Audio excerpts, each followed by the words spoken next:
আমি পায়েস করব, নলেন গুড়ের পায়েস।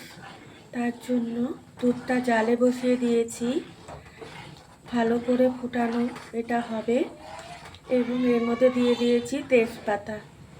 আর পায়েসটা বানানোর জন্য যা যা লাগবে তার জন্য নিয়েছি আতপ চাল। আতপ চালটা আগে থেকে ধুয়ে রেখে দিয়েছি, কিশমিশটা ভিজে রেখেছি, কাজু বাদামটা ভিজে রেখেছি এবং নলেন গুড়টা রেখেছি। আর অল্প পরিমাণে লবণ দেব। অল্প পরিমাণে লবণ দেব এ কারণেই, একদম 1 চিমটি, কারণ লবণ দিলে নলেন গুড়ের পায়েস অনেক সময় কেটে যায়, তো সেটা কাটবে না, তার জন্য অল্প পরিমাণে লবণ দেব। দুধটা এইভাবে ফুটিয়ে নিচ্ছি, ফুটিয়ে অনেকটা ফোটানো হয়ে গেছে। এরপরে দিয়ে দেব এর মধ্যে আতপ চাল।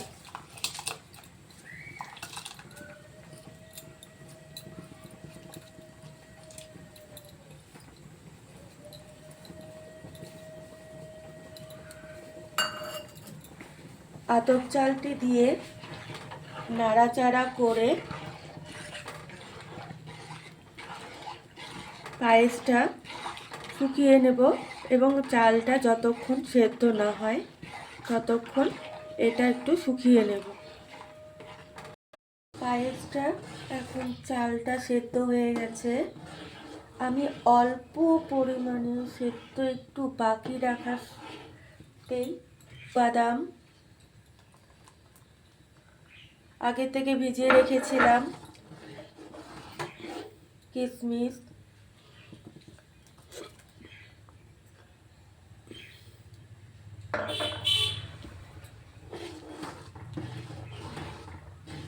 একটু সেদ্ধ করে নেব। কাজু আর কিশমিশটা সেদ্ধ করে নিয়েছি।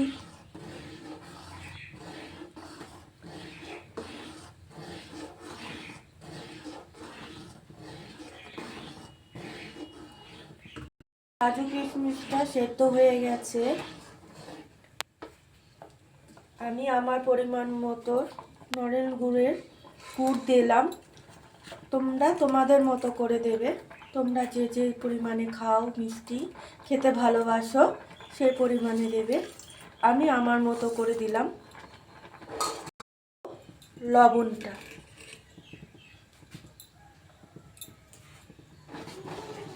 তারপরে ভালো করে নলেন গুড়টা দিয়ে পায়েসটাকে ক্ষীরের মতো করে জাল দিয়ে নেব।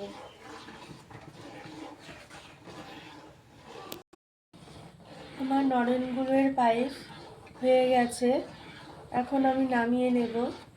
এইভাবেই আমি পায়েসটা করি। যদি তোমাদের ভালো লাগে তোমরা ট্রাই করো বাড়িতে। দয়া করে আমাকে লাইক করো, কমেন্ট করো, সাবস্ক্রাইব করো। নমস্কার, আমার ছোট্ট সংসার থেকে আমি বলছি।